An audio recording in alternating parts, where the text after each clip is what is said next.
সালমানের দেহরক্ষী সেরার বেতন কত জানেন? বলিউডের সিনেমা জগতে নিজেই বডিগার্ড এর চরিত্রে অভিনয় করেছেন সালমান খান। সেখানে নায়িকা কারিনা কাপুরের দেখভালও করেছেন রীতিমতো দক্ষ দেহরক্ষীর মতোই। তবে বাস্তব জীবনে নিজের সুরক্ষার ব্যাপারে প্রচণ্ড খুঁতখুঁতে সল্লু ভাইজান। ফ্যানদের হাত থেকে নিষ্কৃতি পাওয়াই হোক বা পাপরাজ্জির খপ্পর থেকে নিস্তার পাওয়া, সবকিছুতেই প্রিয় বডিগার্ডের উপরেই নির্ভর করেন তিনি।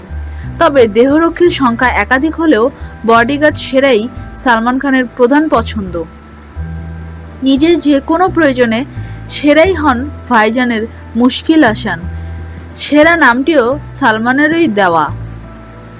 নায়কের 20 বছরের পুরনো এই দেহরক্ষীর আসল নাম গুরমিত সিং জলি। তবে নায়কের সৌজন্যে সকলের কাছেই তিনি এখন সেরা নামেই পরিচিত। নিজের প্রিয় পাত্রকে তাই তার প্রাপ্য থেকেও বঞ্চিত করেন না সালমান। বলিউডের খবর, সেরার মাসিক বেতন নাকি 15 লাখ টাকা। বার্ষিক প্রায় 2 কোটি টাকার কাছাকাছি রোজগার করেন ভাইজানের এই বডিগার্ড সেরা। নিত্য নতুন এসব তথ্য জানতে আমাদের সাথেই থাকুন এবং সাবস্ক্রাইব করুন।